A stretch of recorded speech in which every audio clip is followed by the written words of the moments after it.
Buenas tardes. Estamos de nuevo con nuestro programa Micrófono Ciudadano en el grupo, en el movimiento Representación Ciudadana, con un invitado bastante especial.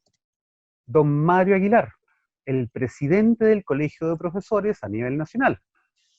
Mario es profesor de Educación Física y magíster en Educación de la Universidad de Chile.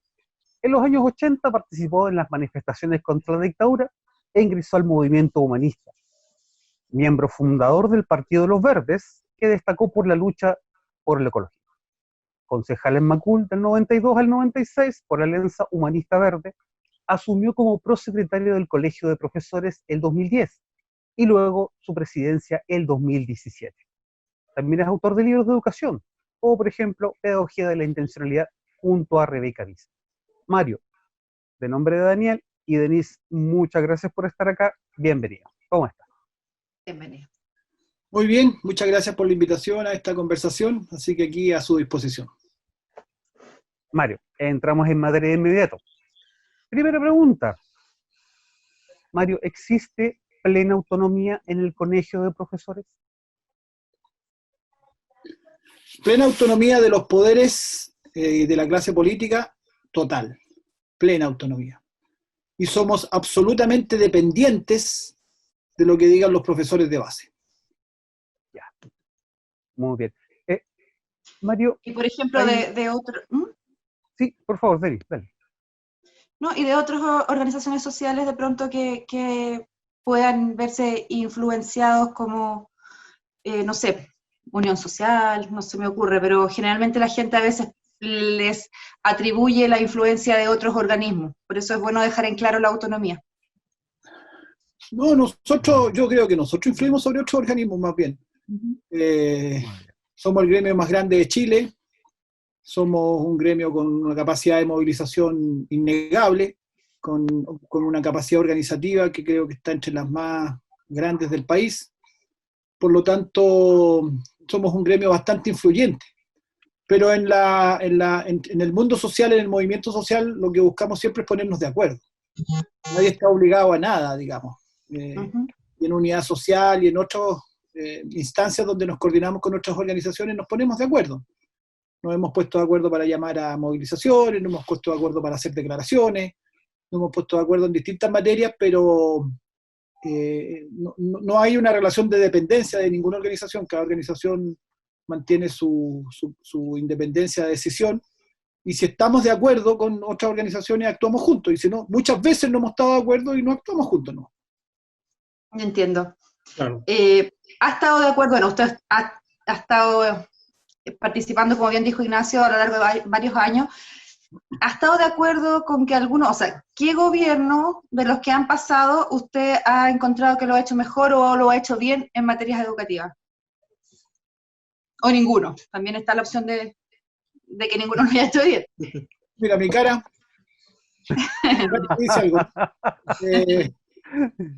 ¿Cuál podría ser el que lo ha hecho menos mal? Podría ser una forma más adecuada de preguntar. No encuentro mucho, la verdad, porque todos los gobiernos del año 90 en adelante impulsaron las políticas neoliberales en educación, todos. Elwin, Frey, Lagos, Bachelet 1, Piñera 1, Bachelet 2 y Piñera 2 impulsaron políticas neoliberales, adscribieron al modelo educacional de mercado. Incluso el gobierno Bachelet 2, que seguramente algunos pensarían que podría mencionarlo como el menos malo en educación, hasta por ahí nomás, porque la reforma que tuvo la gran oportunidad de hacer una reforma educacional porque tenía piso político para hacerlo y había un ambiente en el país que lo favorecía, finalmente hizo una reformita bien tibia, que dejó las bases del modelo neoliberal muy, muy firmes. La ley de nueva educación pública, por ejemplo, que traspasó los colegios de los municipios a unos servicios locales, pero mantuvo el mismo formato de financiamiento neoliberal o de mercado, mantuvo la lógica de estandarizada de la educación, cambió al administrador de los colegios, pero siguiendo el mismo modelo. Por lo tanto, yo no tengo ninguna cercanía con ninguno de los gobiernos en materia educacional. El último gobierno que hizo algo interesante en educación fue el de Salvador Allende. Ah, perfecto. Mario, bueno, como todas las organizaciones, tienen sus propios postulados, ¿cierto? En ese sentido, ¿cómo se han visto afectados por el tema de la pandemia? ¿Como organización o la educación en general? Como organización, como gremio. Bueno, como gremio, evidentemente, nosotros estábamos muy fuertemente involucrados en las movilizaciones sociales y en todo el tema del estallido social y el despertar de Chile. Y habíamos tenido una Asamblea Nacional en enero que había definido que a partir de marzo íbamos a impulsar fuertemente la movilización por los cambios, por el plebiscito para una nueva constitución, pero nosotros no estábamos conformes, así lo definió nuestra Asamblea Nacional, que nuestro máximo órgano de decisión no estábamos conformes, ni estamos conformes con la convención constituyente que ofrece la clase política. Nos parece que eso no es lo que se ha pedido, no es una asamblea constituyente plenamente autónoma, plenamente soberana, es un órgano que viene precocinado, y no nos gusta la comida precocinada, nosotros preferimos una comida que uno le pone los aderezos. Orgánica. Exacto, comida orgánica, sana. No, la comida precocinada no es sana, y por lo tanto estábamos en eso, y obviamente la pandemia y todo lo que ha venido produjo una suerte de congelación en eso, y nos hemos abocado al tema sanitario y al tema de cuidarnos, cuidar a nuestra gente.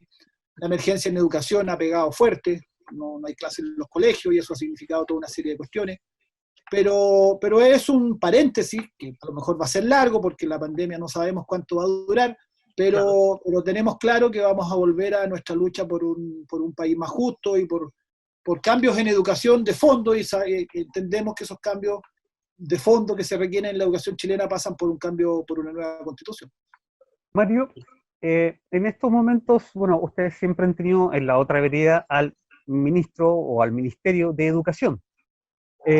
Sabemos que los desacuerdos son básicamente lo que gobierna la relación, pero ¿qué acuerdos o en qué cosas han podido coincidir ustedes con el Ministerio de Educación en la actualidad, por lo menos? Mira, hoy día hace un rato atrás tuve una reunión con el ministro de Educación y alcaldes. Y ahí yo recordé en esa reunión que hay una de las declaraciones del ministro en el último tiempo en la que hemos estado de acuerdo. Fue cuando él dijo: la clase presencial es irreemplazable. Y eso efectivamente es algo que coincidimos y que siempre hemos señalado nosotros, que lo más importante del acto educativo es lo que ocurre en la sala de clase. Claro. Todo lo demás, la cosa administrativa, financiamiento, todo debe estar en función de eso.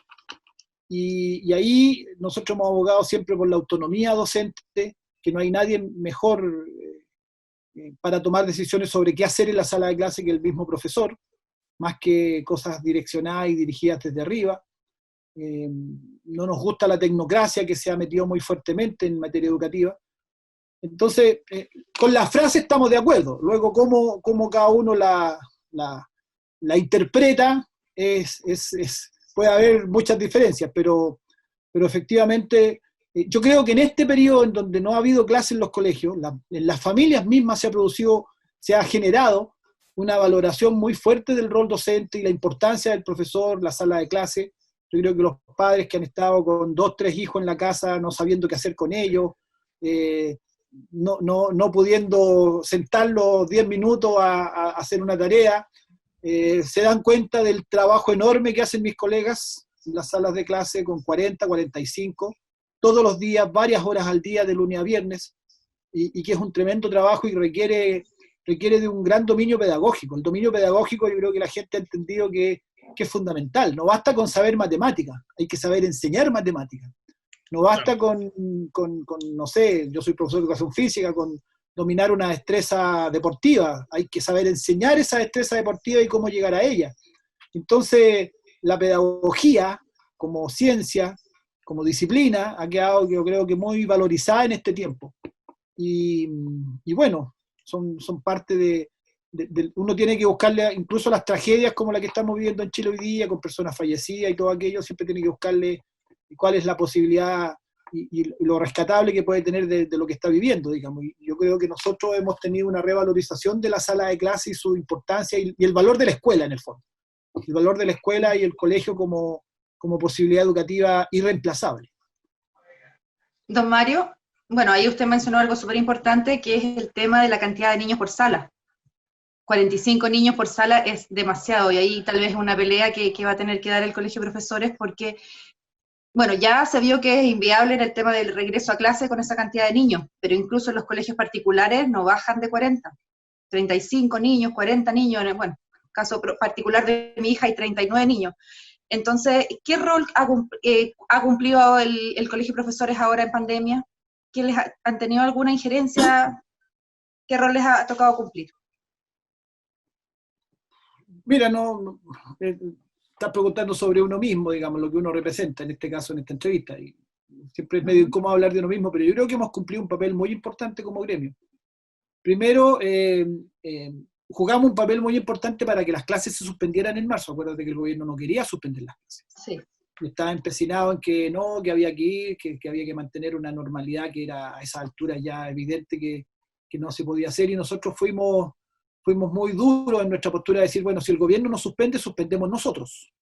Y empezamos a conversar con los alcaldes para que ellos también suspendieran, y se fue tomando esa decisión y finalmente el gobierno se vio forzado a suspender. Creo que jugamos un papel decisivo, y si no se hubieran suspendido las clases en marzo, imagínate la tragedia que tendríamos hoy de contagio y de muerte, lo que hubiera pasado con 4.200.000 personas desplazándose durante todo marzo en materia de contagios. Después querían volver el 27 de abril a las clases. Nosotros lo impedimos. Después querían volver en mayo. Imagínate de nuevo, vuelve a imaginar el desastre que hubiera sido volver en mayo a clase.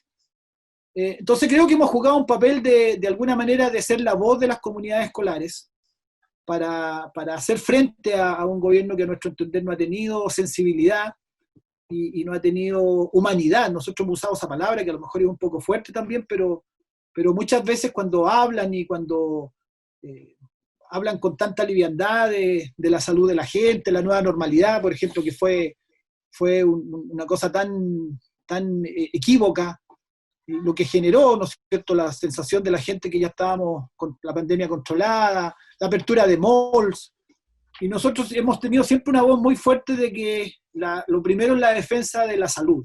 Lo primero es el cuidado de la salud, el cuidado de nuestra gente. Y hemos sido firmes y claros, no vamos a volver a clase aunque lo decreten, si no están las condiciones. Y hoy día se lo volvimos a decir al ministro y a los alcaldes. No vamos a volver si no están las condiciones, aunque ustedes lo pongan en un decreto. Llamaremos a la desobediencia civil derechamente, esa palabra les asusta mucho, pero es desobedecer lo injusto, desobedecer lo que te puede dañar. En eso consiste la desobediencia civil. Y en eso creo que hemos jugado un papel fuerte como en ser la voz de las comunidades. Pero también hemos sido propositivos. Nosotros hemos apoyado a nuestros colegas mucho en el trabajo a distancia. El Ministerio ha tenido un débil apoyo. Nosotros técnicamente lo que ha presentado el Ministerio es bastante pobre, lo hemos dicho, y hemos tenido que nosotros levantar alternativas. En nuestra página web hay una propuesta de nuclearización curricular para adaptar el currículum a este momento que se está viviendo. Es un término un poco técnico, si no se es profesor, a lo mejor no se entiende mucho, pero es un formato distinto de cómo generar una adaptación curricular y una contextualización curricular a este estado de situación en que estamos, mucho más rico el que hemos presentado nosotros. El del Ministerio es un simple recorte, una poda curricular, y eso no basta. No basta con que diga ya, si habían 30 contenidos, lo dejamos en 15. Eso es muy pobre como respuesta, técnicamente hablando. Hay que hacer una adecuación, que significa una reinterpretación del currículum al contexto en que se está ahora, y este contexto es obviamente un contexto totalmente alterado. Y por lo tanto no basta con que... Tienes que usar la pandemia como un factor educativo también, por ejemplo. Eso es nuclearizar y contextualizar el currículum. Y nosotros hemos hecho esa propuesta, es decir, hicimos un seminario con nuestros colegas, se inscribió mucha gente, quedó gente afuera de la capacidad que había. Hemos estado muy activos, hemos trabajado harto. Cuando preguntó delante el compañero acá cómo habíamos estado en esta etapa, hemos estado con mucha pega. Aunque desde la casa, yo estoy aquí en mi casa, pero nos levantamos temprano en la mañana y no paramos hasta tarde en la noche. Yo después de esto tengo todavía más cosas que hacer después de esta entrevista con ustedes. Don Mario, y en ese sentido, más o menos de lo que usted nos viene explicando, ¿Colegio de Profesores ha logrado establecer algún protocolo, en este caso como para, porque bien dice usted, desde el ministerio es poco, y nada, muy pobre, por ende, ¿qué lineamientos se ha podido establecer a través del Colegio de Profesores para bajarlo hacia el común y corriente? ¿Tu pregunta es en materia pedagógica o sanitaria? Más o menos un poco de las dos, en el sentido de que, como bien decía usted, el gobierno en el fondo no está proveyendo lineamientos en ninguno de los dos sentidos, sino que está más que nada con una mirada muy reduccionista desde el punto de vista educativo general. Sí, mira, en materia sanitaria, que nos importa mucho, nos hemos preocupado de recabar mucha información, nos hemos reunido con el Colegio Médico varias veces, nos hemos reunido con la Sociedad Chilena de Pediatría para recabar información de expertos, con epidemiólogos, hasta tuvimos un contacto y una entrevista larga que la transmitimos en vivo con uno de los investigadores en Estados Unidos que está trabajando el tema de la vacuna y de un antiviral.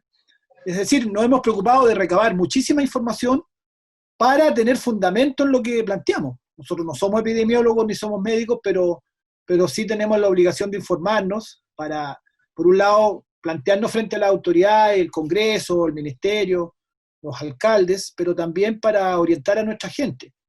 Y en ese sentido hemos dado mucha información y, por ejemplo, hoy día en la reunión que tuvimos con alcalde y ministerio fuimos con bastante preparación. Recogimos un estudio norteamericano que señala, por ejemplo, que los colegios son uno de los más altos puntos de contagio.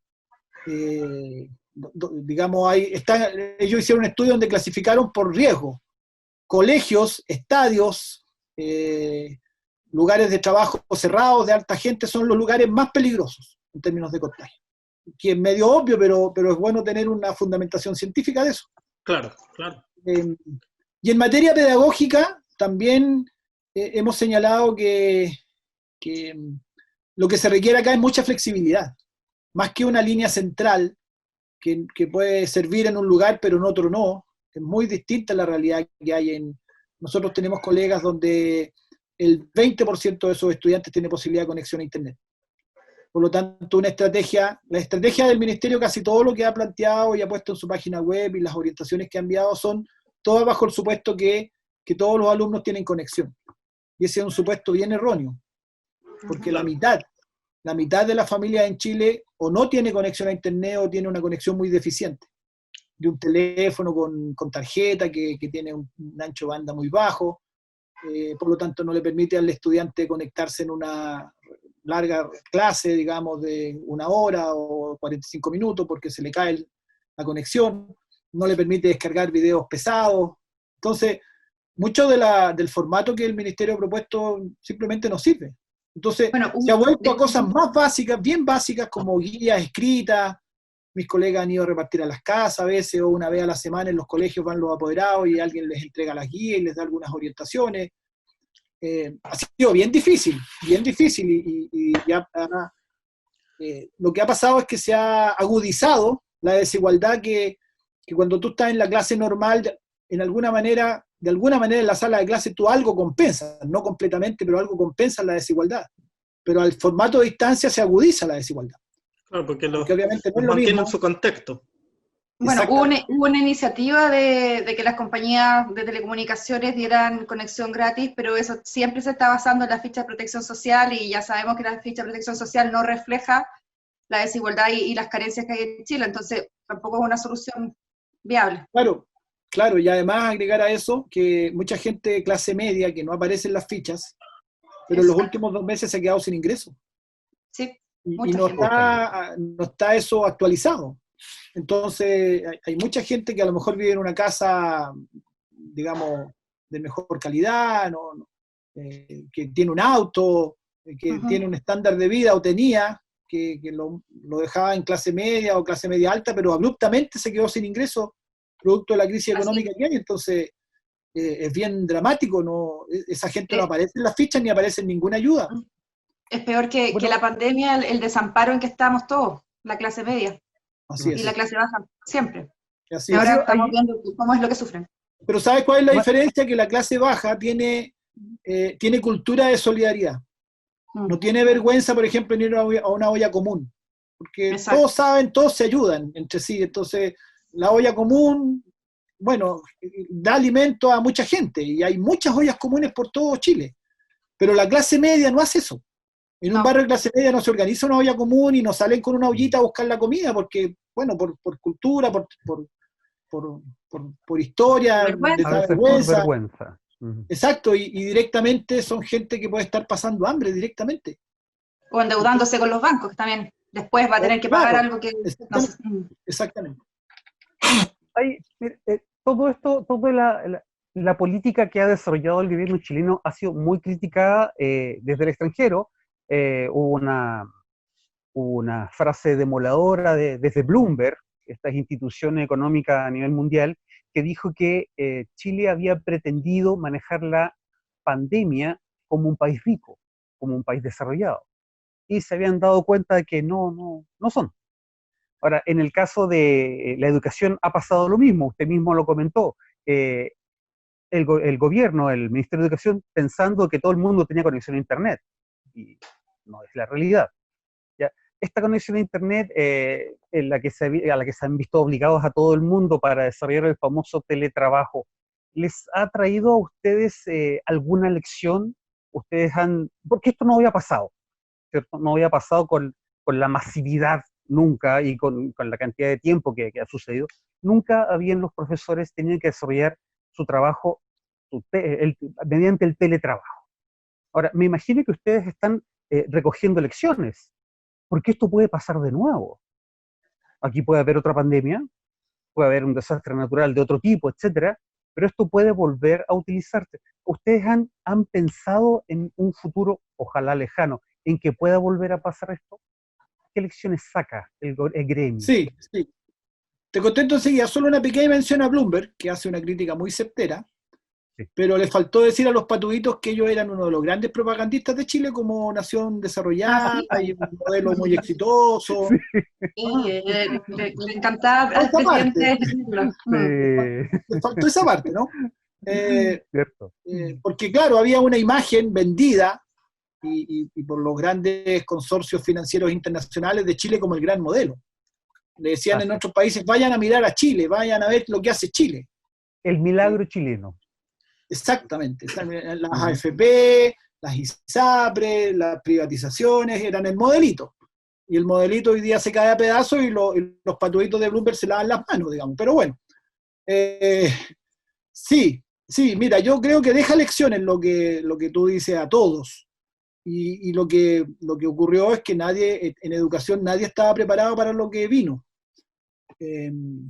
Abruptamente, de un día para otro, nos vimos en esta situación. Y en Chile la educación a distancia, a diferencia de otros países, tiene bastante poco desarrollo, muy poco. Por lo tanto, toda la cultura de trabajo a distancia. Nosotros, nuestra formación, hablo yo como profesor, nuestra formación universitaria, incluso en la formación post-titulación, no hay mucho de desarrollo en la educación a distancia. Todo esto ha tenido mucho que improvisarse, mucho que gestarse sobre la marcha. Por supuesto, estas plataformas como la que estamos conversando ahora ayudan, pero claramente son insuficientes por el tema de la conectividad que hemos dicho.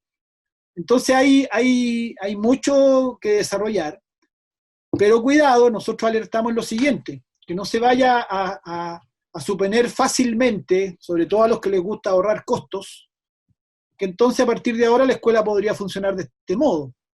Esto es claramente una situación de emergencia en la escuela y yo reitero la frase que la educación presencial es irreemplazable en términos de calidad y no es casual o sea, no es casual, sino que quiero decir, es muy importante en la formación de un niño la interacción social.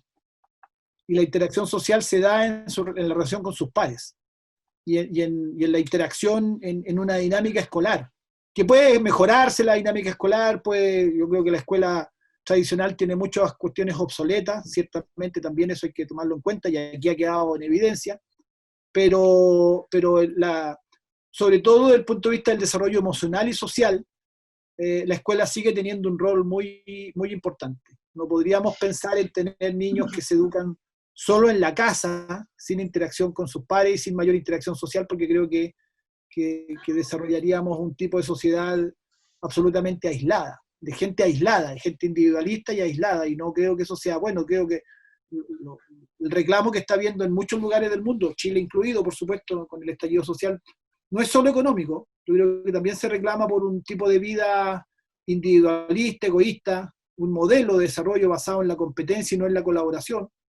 Y yo creo que el mundo que viene debiera ser un mundo de la colaboración, más que de la competencia. Y eso se logra en una interacción social con otros, trabajando en equipo. Se educa desde pequeñito el trabajo colaborativo, y eso lo tienes que hacer en una interacción del tipo escuela, no en otro espacio. Pero hay mucho que aprender, por cierto, hay mucho, y el mundo que se viene cada vez es más dinámico y cambiante, y hay que estar preparado para eso. Don Mario, sí. Me gustaría saber, ¿qué diferencia ha visto usted en el manejo, por ejemplo, en los colegios públicos, particular subvencionados, o los privados? Y, por ejemplo, también profundizar un poco en el tema del cobro. Todavía los privados siguen cobrando regularmente, en muchísimos, ni siquiera han hecho una rebaja, siendo que, por ejemplo, no se gasta, no sé, por último, en luz, en agua, o el dueño del colegio tuvo una rebaja en ese tipo de ítems. ¿Qué diferencia ve usted en los tres que le mencioné? Bueno, yo soy claro hincha y defensor de la educación pública, digamos. Y no me gusta el concepto de la educación como un servicio y como un producto que se compra. Y este problema que ha aparecido tiene mucho que ver con esa idea de la educación, primero como un negocio para el que instala un colegio con ese interés, ganar plata, lucrar. Hemos cuestionado eso. Hay tantas áreas donde lucrar y donde es legítimo lucrar. Si quiere invertir, tiene capital y quiere invertir, ponga una fábrica de zapatos, ponga una empresa de computación. Hay tantas áreas donde es perfectamente lícito lucrar. Nosotros creemos que en educación no, ni en educación, ni en salud, ni en los derechos sociales en general. Pero particularmente salud y educación por lo sensibles que son. Y en la lógica de mercado, claro, es totalmente lógico el reclamo. No me están dando el servicio que pago, y por lo tanto tengo derecho a exigir rebaja o a exigir que no pagar, digamos, porque no me están dando el servicio que pago. Pero yo no, esa lógica a mí me incomoda mucho. Prefiero la lógica donde la educación es un derecho social. Así es. Me gusta más el modelo europeo, donde el 95% de los estudiantes del país van a la escuela pública gratuita, y que es de todos, y en la misma sala de clases conviven el hijo del empresario con el hijo del obrero, el hijo del comerciante, el hijo del profesional y el hijo del inmigrante. Y en la misma sala de clase conviven y se interactúan y se relacionan, y eso es muy democratizador, y eso es muy integrador. En Chile tenemos una educación muy segregada. Entonces, la educación particular pagada en Chile es el 7%, pero el 7% de la élite más poderosa. Después está la particular subvencionada, que es como el 50%, y después está como el 40%, que es la educación municipal pública, que en general atiende a los más pobres. Bueno, y que no me estoy desviando de tu tema. Lo que quiero decir es que el tema cobro, y el tema pago, y el tema servicio, bien de consumo, producto que no me están entregando, es una lógica muy perversa en educación. Dicho todo eso, sí estoy de acuerdo que las familias que tienen problemas y que han tenido una merma fuerte en sus ingresos tienen que tener apoyo, y los colegios que efectivamente han tenido un menor gasto en este tiempo, ese ahorro no debiera quedárselo el sostenedor, debiera ser traspasado a las familias, ese ahorro que están teniendo. Yo creo que eso perfectamente podría ser legislado por parte del gobierno, establecerlo como norma legal. No es complejo, porque ya al ingresar al bolsillo de los privados ya sabemos lo que pasa, que se declara inconstitucional. Es un tema complejo, después queda en manos de los privados a su buena voluntad decidir este tipo de temas que no debiese ser. Por eso que tenemos que cambiar la Constitución. Así es. Sí, en ese mismo sentido, el gremio como tal, ¿qué espera de una nueva constitución en materia de educación? Bueno, yo espero que en la nueva Constitución quede consagrado que la educación es un derecho social y por lo tanto que debe quedar al margen de la lógica comercial en todos sus aspectos. Y todo el espectro educacional, estoy hablando desde la educación inicial, la cuna, hasta los magísteres y doctorados. Todo el espectro educacional debe quedar fuera de la lógica comercial y de negocio. Lo mismo la salud, me parece. Y eso es un aspecto que tiene que ver con el tema financiero. Pero también me parece que en una nueva constitución debe quedar consagrado que la educación pública debe tener la prioridad en la inversión del Estado. La educación pública es la que nos asegura la finalidad integradora, la finalidad integradora de la educación, la finalidad de movilidad social de la educación, solo lo garantiza plenamente la educación pública, por las características que he señalado. Y por lo tanto debe quedar consagrado en la Constitución que la prioridad de una política de Estado es la educación pública. Y la otra es complementaria. De hecho, así era antes en Chile. En Chile los colegios particulares se llamaban colaboradores de la función educativa del Estado. Ese era el concepto que definía la educación particular. ¿Ya? Y era, por lo tanto, complementaria. De hecho, los colegios particulares tenían que rendir sus exámenes ante los colegios públicos. Los colegios públicos examinaban a los colegios particulares, cómo estaban cumpliendo con su función colaboradora de la responsabilidad del Estado en educación. Y lo tercero que debe quedar consagrado en una cuestión constitucional es la educación integral. Una educación que desarrolle plenamente todas las potencialidades humanas y no sesgada únicamente hacia las habilidades funcionales al aparato productivo, las habilidades instrumentales, que es lo que tiene un sesgo muy fuerte la educación en Chile de eso. La educación debe desarrollar todas las potencialidades de las personas y luego en una edad mayor la persona elegir un campo profesional o laboral, pero eso es una decisión posterior a haberse desarrollado plenamente, cabalmente, integralmente. De hecho, las élites en Chile entienden eso y en el mundo. Fíjate que los colegios particulares pagados más caros no son colegios obsesionados con el CIMSE, ni son colegios obsesionados con subir 10 puntos en el CIMSE. Son colegios que tienen mucho deporte, mucho arte, tienen filosofía desde niños, no sé, tienen huertos donde los niños hacen, ¿no es cierto?, plantaciones. Es una educación mucho más rica y mucho más integral porque la élite, que tiene los recursos para hacerlo, entiende que eso es lo mejor que puede entregarle a sus hijos, más que una cuestión focalizada exclusivamente desde el punto de vista laboral. De hecho, los colegios técnicos profesionales no va ningún rico a los colegios técnicos profesionales, ahí van los pobres. Entonces, eso te muestra algo, digamos. Claro. Yo quisiera una educación como la que tienen los colegios particulares pagados de la élite en Chile para todos chilenos y chilenas. Una visión más holística de la educación. Exactamente, exactamente. A eso me refiero con integral. Mario, hay sobre lo mismo, sobre la educación integral, hay un grupo de colegios que son muy chicos, normalmente son colegios particulares subvencionados, y que es un grupo que está creciendo en estos momentos y está logrando ciertas conexiones a nivel gubernamental, como son los colegios premilitares.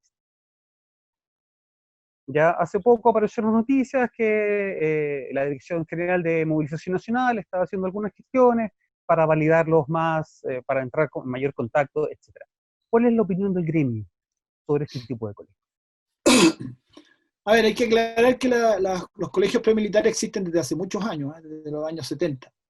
No, ese decreto confundió un poco porque parecía como que ahora se formaban. Y ese decreto lo que hizo, que circuló por las redes sociales y todo, lo que hizo fue que la autorización que la tenía que dar el presidente de la República, autorizaba ese decreto, que esa autorización la firmara el ministro de Defensa, y no el presidente de la República. Ese fue en realidad el decreto. Las escuelas premilitares existen desde hace mucho tiempo, y son muy discutibles. La pregunta que uno se tiene que hacer es, ¿cuál es si acaso tienen un sesgo ideológico, por ejemplo? Que yo creo que sería muy es muy preocupante que tengan un sesgo ideológico, yo creo que algunas de ellas las tienen.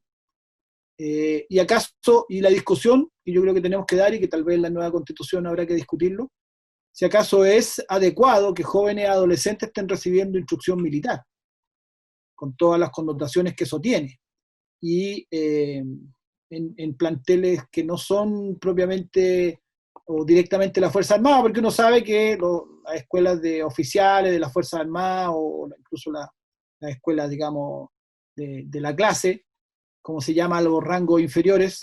Los clases. Sí. Claro, son adolescentes que entran a recibir eso, pero bueno, yo soy antimilitarismo, digamos, y adscribo a la cultura de la no violencia y no me gusta la cuestión militar, pero existe la Fuerza Armada y tienen su regulación, que habrá que mejorar y todo, pero de ahí a que eso vaya más allá y existan escuelas con ese sello, yo lo encuentro muy discutible y a mí derechamente no me gusta. No me gusta y creo que no corresponde al mundo actual y al mundo moderno, no corresponde la existencia de ese tipo de cosas.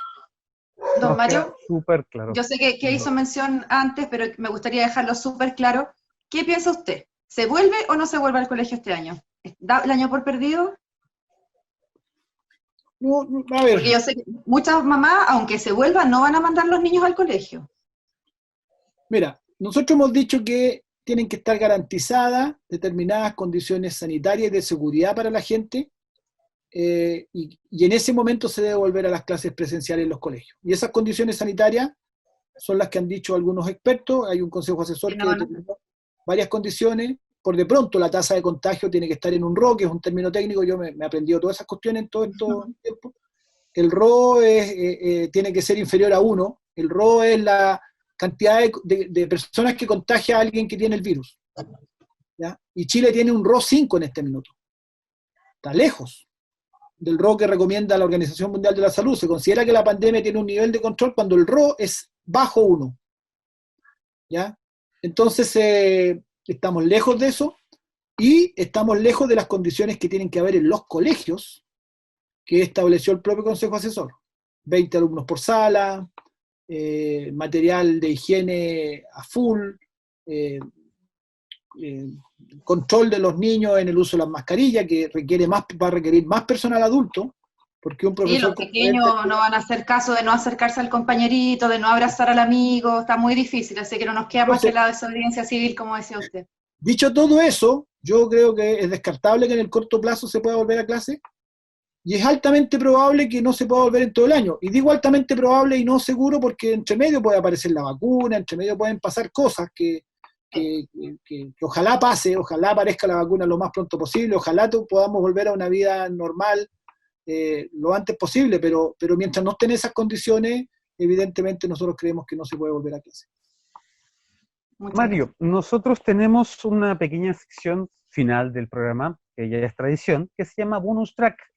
Nosotros vamos a estar dándole conceptos y nombres para que usted nos hable de ellos en muy pocas palabras, lo que le salga básicamente de la garganta en el momento. Como una terapia psicológica. Sí. Sí, nos estamos disfrazando de psicólogos. Yo creo que vamos a terminar todos en terapia después de la pandemia. Está bien, me gusta. Lo primero sería su opinión acerca de la subvención escolar. Es un pésimo sistema de financiamiento. Bien. La desmunicipalización.